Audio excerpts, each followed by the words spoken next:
చెప్పడం జరిగింది. అందుకే ఇతరులతో మనం కలిసినప్పుడు అల్లాహ్ సుబ్హానహు వ తఆలా ఏ మార్గంలో ఎవరి ద్వారా మనకి ఎటువంటి విషయం ఇస్తాడో మనకు తెలియదు. అందుకోసం ఇతరులతో ఏదైనా విషయం మనం చేయాలనుకున్నప్పుడు సంప్రదింపుల ద్వారా మీరు చేయడం మంచిదని చెప్పడం జరిగింది. మరి ఈ యొక్క సంప్రదింపులని ఇస్లాంలో మషవరా అని అంటారు.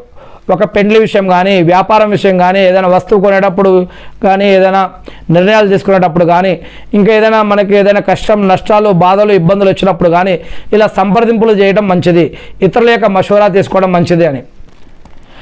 మరియు కొన్ని విషయాలు మనకు అది హరామో హలాలో కూడా తెలియదు. ప్రళయ దినానికి సంబంధించిన హదీసుల్లో ఇది కూడా ఒకటి. ప్రవక్త ముహమ్మద్ సల్లల్లాహు అలైహి వసల్లం గారు చెప్పిన భవిష్యవాణిలో ఇది కూడా ఒకటి. హరామేదో హలాలేదో, హలాలేదో హరామేదో అర్థం కానటువంటి ఒక సమాజం వస్తుంది. అందుకే మనం ఏదైనా చేయాలంటే కూడా దాని గురించి డిస్కషన్ చేయడం మంచిది, ఎవరితోటైనా మాట్లాడటం మంచిది, సంప్రదింపులు మషవరా తీసుకోవడం మంచిది అనమాట.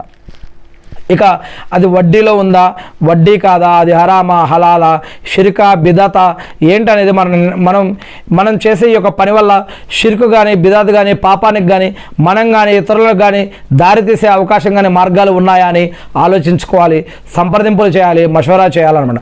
మషవరా మే ఖైర్ హై అని 42వ అధ్యాయం 38వ వాక్యం. మీలో అత్యంత గౌరవనీయుడు, అత్యంత నీతిమంతుడు, మీలో అత్యంత గౌరవనీయుడే అత్యంత నీతిమంతుడు, ఖురాన్లో 49 సూరా 13వ వాక్యం. మరియు మతంలో సన్యాసం లేదు, మతంలో ఇస్లాం ధర్మంలో సన్యాసత్వం లేదు, 57వ అధ్యాయం 27వ వాక్యం.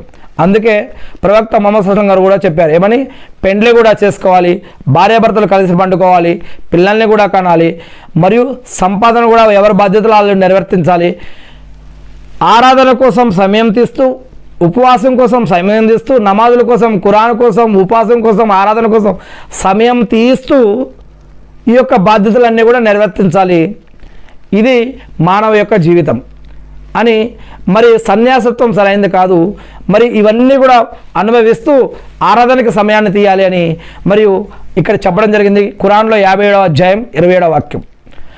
జ్ఞానం ఉన్నవారికి అల్లా ఉన్నత స్థానాన్ని ప్రసాదిస్తాడు అని 58వ సూరా 11వ వాక్యంలో చెప్పడం జరిగింది. అంటే మనం ఇస్లాంలో కల్మా చదవాలి, కల్మా చదివాము అని అంటే దాంతోపాటు మనం జ్ఞానం కూడా సంపాదించాలి. ఉదాహరణకి లా ఇలాహ ఇల్లల్లా, అల్లా తప్ప ఆరాధనకి అర్హులు ఎవరూ లేరు, ఎవరు కారు, అల్లానే దేవుడు అని చెప్తున్నాం, మనం సాక్ష్యం ఇస్తూ ఉన్నాం అని చెప్తున్నాం. లా ఇలాహ ఇల్లల్లా అంటే అసలు అల్లా అంటే ఎవరు, ఆయన ఎలా ఉంటాడు, ఆయనే ఎందుకు అల్లా, ఆయననే ఎందుకు ఆరాధించాలి, ఆయన ఆరాధిస్తే ఏంటి, ఆరాధించకపోతే అంటే ఏంటి,